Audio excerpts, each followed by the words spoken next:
Chapter 6, Infection Prevention.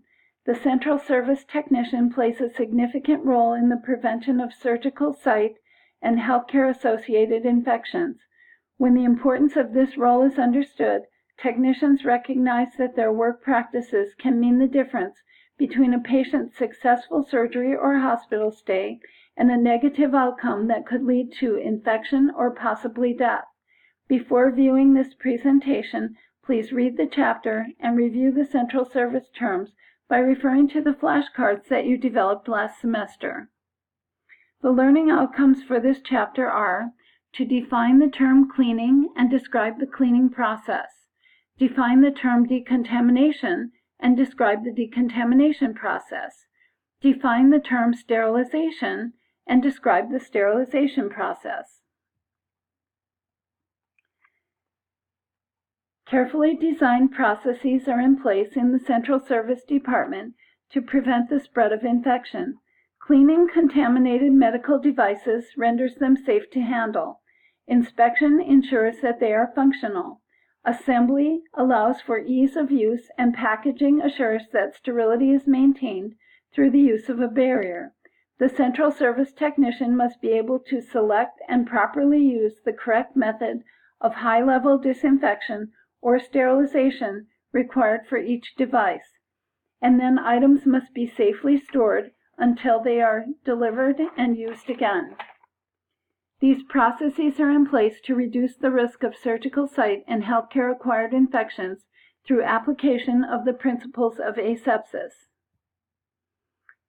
As you know from reviewing your CS terms, asepsis is defined as the absence of microorganisms that cause disease. Aseptic technique is any activity that breaks the chain of infection, which we will discuss later in this chapter. The two types of aseptic technique are medical, meaning clean, and surgical, meaning sterile. There are 5 basic principles of asepsis. Number 1, know what is dirty. The terms dirty and contaminated are synonymous. Medical devices that have been used for patient care are considered contaminated. Examples include surgical instruments, IV pumps, and suction machines. Number 2, know what is clean. The terms clean and decontaminated are synonymous. Medical devices that have been manually or mechanically processed using a disinfection process are considered clean. Number 3, know what is sterile. The term sterile means that all microbes, including spores, have been destroyed. Sterility can only be achieved with the use of steam, ethylene oxide, or another sterilization process. Number 4, keep dirty, clean, and sterile separate. The Central Service workflow moves medical devices from dirty to clean to sterile and keeps all 3 conditions separate. Number 5, remedy contamination immediately. Clean and sterile items must be protected from contamination. If contamination occurs, the device must be reprocessed immediately. The Central Service Technician must follow the principles of asepsis to prevent the spread of infection in patients and staff. Hygiene and adherence to the dress code protocols are critical components of infection prevention. Hand hygiene refers to washing or hand sanitizing with the use of an appropriate antiseptic hand rub. Click on the terms hand washing and hand sanitation to view the World Health Organization's best practices concerning hand hygiene. Central Service Technicians must wear specific attire for the area in which they work. Basic attire is worn in every department by everyone working in or visiting the department. Basic attire includes the scrub top, scrub pants, hair cover, appropriate shoes, and a warm-up jacket if desired. Some visitors may be allowed to wear a disposable jumpsuit instead of scrubs. All individuals working in the decontamination area must comply with policies for PPE as required by OSHA. PPE is worn in the decontamination area to protect workers from potential pathogens. PPE is donned or put on over the basic attire in a specific order. Before beginning, don scrubs, hair cover, and appropriate shoes. Number 1. Don gown or jumpsuit. Impervious gown or jumpsuit is donned and secured with ties, snaps, or zippers. Number 2. Goggles or face shield. Don properly fitting goggles that wrap around the side of the face, or a face shield. Number 3. Shoe covers. Don shoe covers and ensure that shoes are completely covered. Number 4. Gloves. Don gloves and ensure that the gloves cover the cuff of the gown. If you don't already have a flashcard outlining the steps used for donning PPE, please make one, add it to your existing cards for this chapter, and use it to prepare for your upcoming national certification examination. The CDC recommendations for the order of doffing or removing PPE are listed. Number 1, remove shoe covers. Number 2, remove gloves. Number 3, remove goggles or face shield. Number 4, remove gown. Number 5, remove mask. Number 6, remove hair cover. Number 7, wash your hands. In addition, the addition of a flashcard to your collection outlining the steps used for doffing PPE is recommended. Managing the environment to prevent the spread of bacteria. The first step in maintaining environmental integrity is to control the traffic that moves through the Central Service Department. 3 separate traffic control areas are noted, and the dress code requirements for each are identified. Unrestricted areas include normal traffic areas such as hospital corridors, offices, locker rooms, and public areas such as the cafeteria and waiting rooms. Street clothes may be worn in unrestricted areas.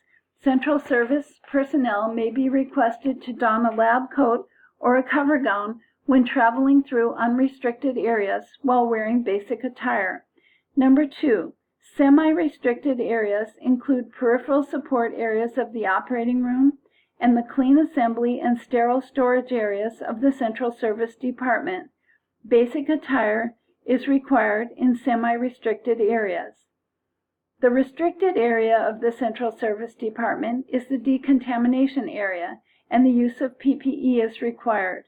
The surgical services area also has a restricted area where sterile surgical procedures are performed. Attire required in the restricted surgical services area is different from that required in Central Service. As you may recall from Chapter 5, OSHA is the primary federal agency charged with enforcement of occupational safety. The bloodborne pathogen standard recognizes the potential for occupational exposure to bloodborne pathogens in the workplace and charges the employer with providing a safe work environment. Each employer must develop a written exposure plan that includes a written exposure control plan and the use of biohazard labels. The exposure control plan includes determining the level of employee exposure and implementation of methods of exposure control. Those methods include implementation of standard precautions and engineering or work practice controls, use of PPE, housekeeping, vaccination against hepatitis B, development of post-exposure protocol, communication of hazards to employees, and keeping records of exposure incidents. 2 environmental concerns are the physical design of the workspace and work area cleanliness. The first concern is physical design of the workplace and should incorporate a clear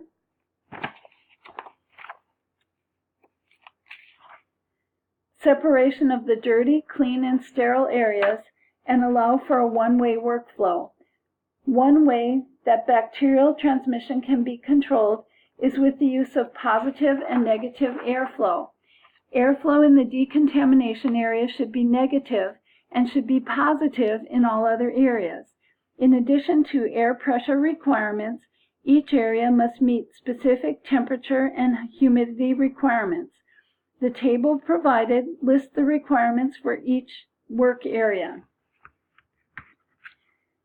I suggest that you create a flashcard containing the temperature, humidity, and air exchange airflow requirements for each work area and memorize them in preparation to take the national certification exam. The second environmental concern is work area cleanliness. Central Service technicians must minimize the number of contaminants such as dust, lint, and bacteria. Inanimate objects that can transmit bacteria are called fomites. Examples of fomites include work surfaces, computer keyboards, door handles, and telephones. Environmental controls that lead to work area cleanliness include restriction of food and beverages and environmental cleaning.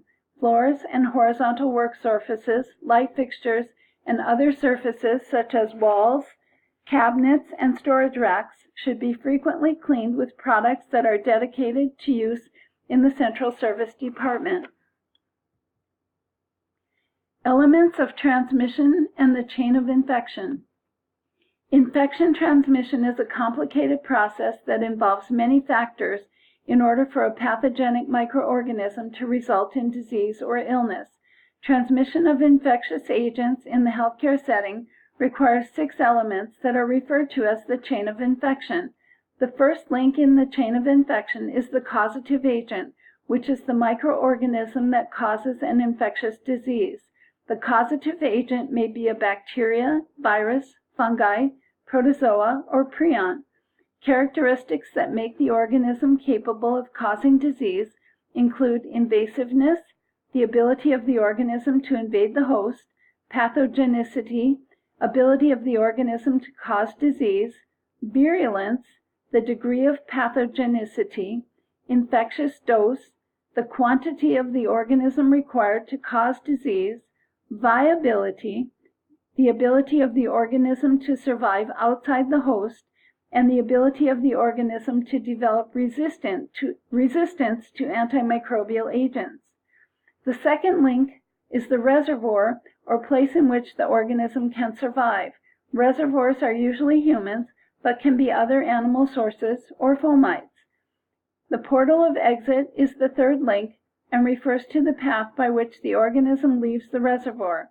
Portals of exit from human and other animal reservoirs include the respiratory tract, the genitourinary tract, skin, mucous membranes from which blood and body fluids can escape. The fourth link is the mode of transmission and refers to the way that the organism is spread.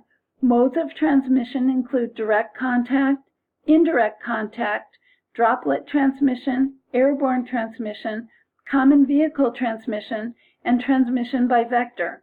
The portal of entry is the fifth link.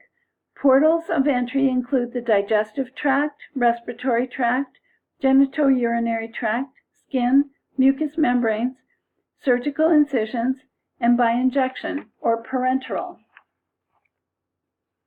The sixth link is a host that is susceptible to invasion and colonization of the organism.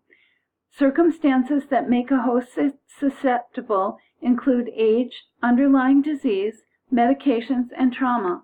The Central Service technician can interrupt the chain of infection and plays an important role in preventing and controlling the spread of infectious diseases. In conclusion, the Central Service technician can prevent the spread of infectious diseases by ensuring that instruments and equipment are safe for patient use by knowing your role in understanding the importance of infection control and prevention.